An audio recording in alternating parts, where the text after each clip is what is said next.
Hi everyone, in this video we're going to talk about risk management and the common misconceptions. So in trading, everyone talks about the risk and risk management and risk appropriation to their accounts, but we're going to break it down. We're going to go on a deeper level and we're going to go through it now. Traders who are successful, and a lot of our prime traders in particular, the big ones who are successful focus on percentages, right? So the compounding effect rather than the P&L effect. So I look at this rather than compounding risk percentage v P&L effect, okay?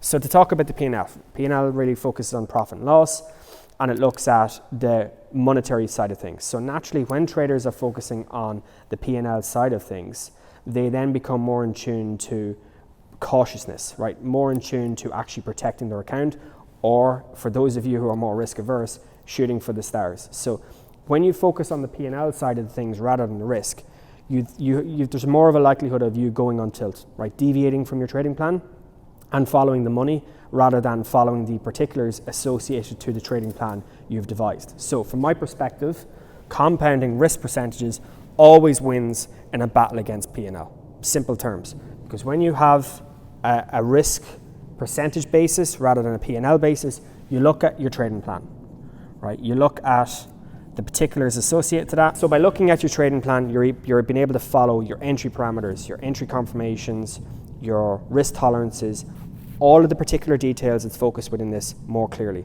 okay? So unfortunately, when you deviate and start looking at the P&L, you start chasing profits, right? You start looking at the monetary side of things rather than focusing on the process. So when you have a clear risk management plan, you then focus on your compounding risk, you focus on your trading plan, more importantly, you're focusing on the process, right? Because the process allows you to achieve consistency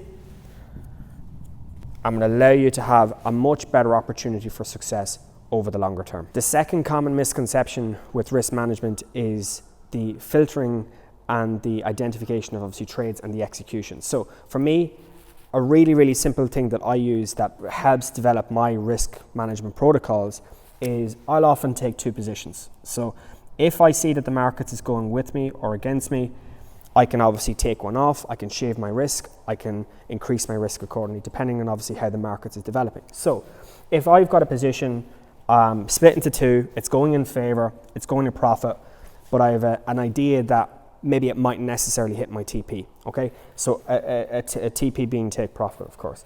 So what I would normally do is I would normally take one off, so one is closed,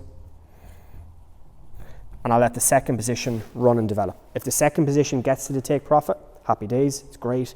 If it doesn't, well then of course you can then filter that back, layer it, and then if it starts to go against you at a certain time, you can then build in some of your exit criteria from your trading plan to make sure that you're managing your risk, but also making sure that you stick to the process that you've developed underneath all of that. So the third common misconception with risk management in trading is the ability or the idea that trading with a higher position size and a tight stop loss means that your risk is minimalized. Well, that's not necessarily always the case, because if we have a sample chart here and the markets is trading, let's say for example a piece of economic data comes out or news and the market tanks aggressively or moves higher aggressively.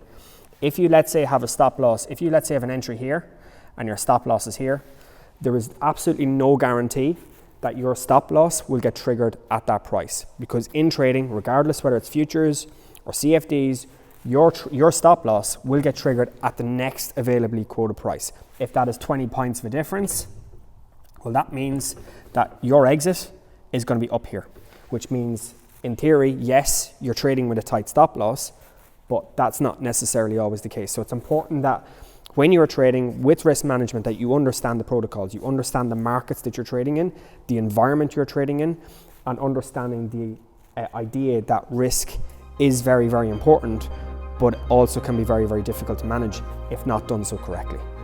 So in this video, we've talked about 3 clear risk management misconceptions. We hope this was useful, but also helpful for you to build a clear risk management plan that works best for you.